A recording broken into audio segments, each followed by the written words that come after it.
Cherry harvest usually begins between the 9th and the 12th of July, and it runs for 3.5 to 4 weeks, depending on how heavy the crop is and how quickly we can pick them.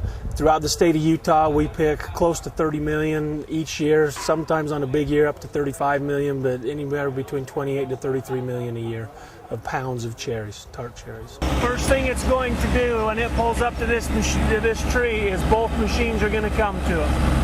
All right, and both machines have to be square so that the cherries don't fall onto the ground. They try to collect as many cherries falling off that tree as they possibly can. So the first machine, the shaker side, has now pulled up and is ready and square with that machine. Now the second machine, which is the catching side or the conveyor side or the receiving side, goes by a lot of different names. It's going to pull up and let that conveyor right down onto the ground and open up the flap. And then the shaker is going to extend out, clamp onto the tree, and then shake the tree. The tree still goes down, and now he's ready to shake.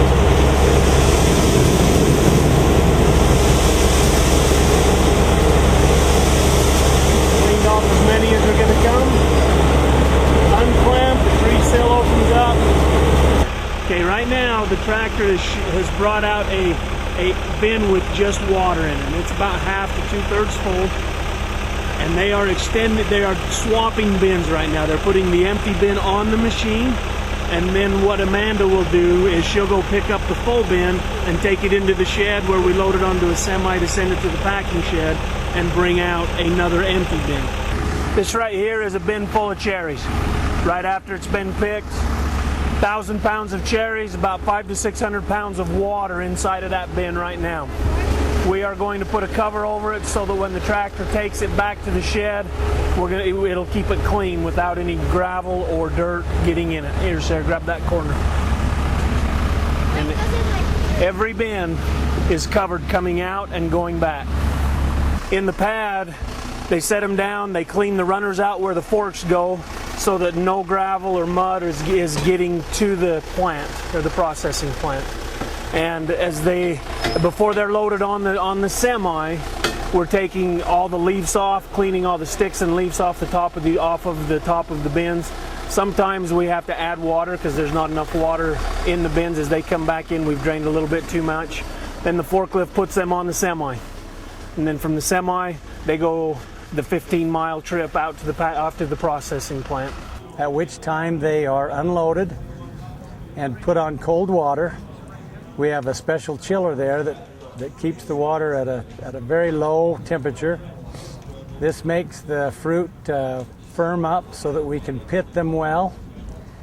They're usually on the water for 3 or 4 hours, at which time they're taken into the plant, run over the sorting tables that are there, put through the pitters, and bucketed in 4-gallon plastic buckets. Usually the bucket is 25 pounds of cherries and 5 pounds of sugar, and it's called the industry pack, which is 5+1. Then they go into the freezer, and then we draw them out of the freezer all year long. We bring them out, we thaw them out, we put them on the cherry dryer, and when the drying process is completed, then we put them in a barrel so that they can equalize in temperature, and then we package them in various packages that are requested by our customers. Most of the dried cherries, as I mentioned before, go to ingredients, and ingredients are used for bakeries with breads and cookies, and diced and sliced in power bars and other kinds of bars or energy bars. And of course, a lot of them are used in snacks with snack and trail mix mixes, and on salads and in restaurants. So they go a lot of different places.